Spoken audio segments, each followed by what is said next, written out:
अब एग्जिस्ट ही नहीं करता है 131A, जिसका पहला क्वेश्चन में बात हुआ है। क्यों?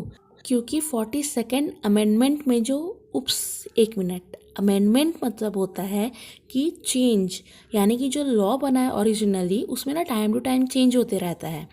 तो जब पहली बार अगर हम चेंज करेंगे तो बोलेगा फर्स्ट अमेंडमेंट्स, दूसरी बार उसमें चेंज लाएंगे तो बोलेगा सेकेंड अमेंडमेंट। 42 टाइम्स अब चेंज हो रहा था। तो इसमें ये बोला गया कि सेंट्रल लॉ वैलिड है या अनकॉन्स्टिट्यूशनल। एक मिनट, अनकॉन्स्टिट्यूशनल मतलब होता है कि क्या वो कॉन्स्टिट्यूशन के लॉ को फॉलो कर रहा है या उसके अगेंस्ट काम कर रहा है।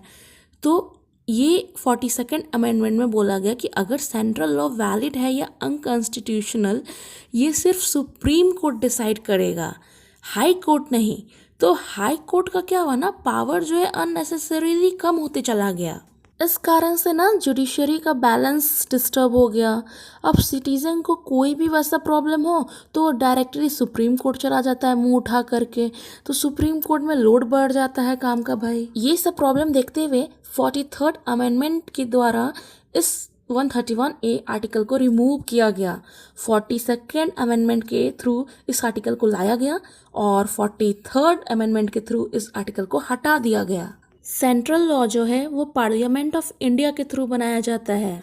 131 आर्टिकल एंड 131A आर्टिकल में क्या डिफरेंस है? तो 131 बताता है original jurisdiction of Supreme Court of India, whereas 131A बताता है exclusive jurisdiction of Supreme Court of India.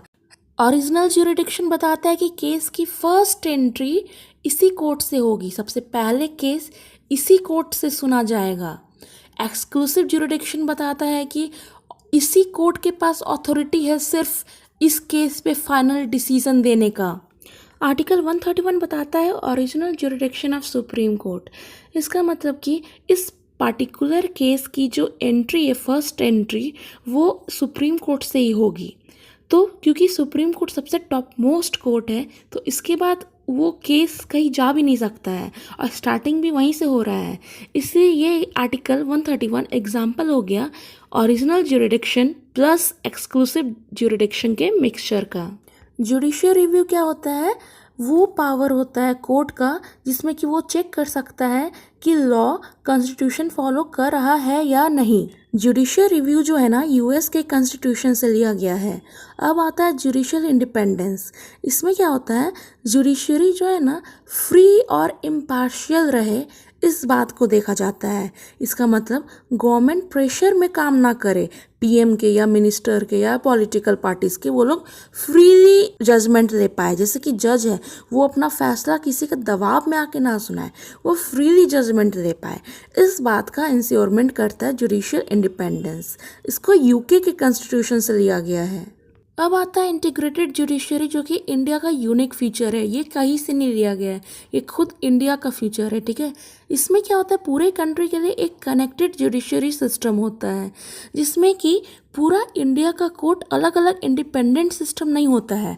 इसमें एक ही हायरार्की में कनेक्टेड रहता है सारा कोर्ट। सबसे टॉप मोस्ट में सुप्रीम कोर्ट, उसके नीचे में होता है हाई कोर्ट, उसके नीचे में होता है डिस्ट्रिक्ट कोर्ट। अगर आपको लोअर कोर्ट का फैसला मंजूर नहीं है तो आप हायर कोर्ट में अपील कर सकते हैं। अब हो सकता है हायर कोर्ट का भी अगर आपके फेवर में डिसीजन नहीं आया है तो आप सुप्रीम कोर्ट में जाके अपील कर सकते हैं। तो इस तरह से ये सब इंटरकनेक्टेड है। तो आर्टिकल 137 बताता है सुप्रीम कोर्ट ऑफ इंडिया की रिव्यू पावर के बारे में, यानी कि रिव्यू ज्यूरिडिक्शन के बारे में आर्टिकल 137 हमें बताता है।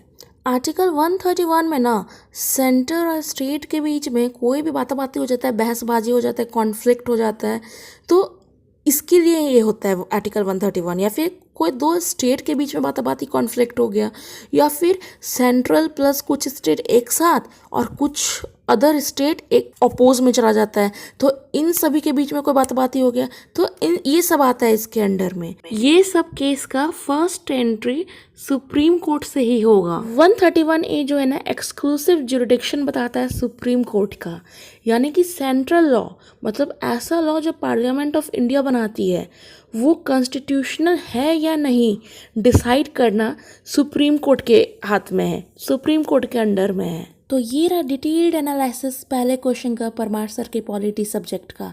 बिगनर हो या हिंदी मीडियम वाले हो, किसी को कोई भी दिक्कत आया हो तो आप कमेंट करके पूछे, हर एक का आंसर दिया जाएगा।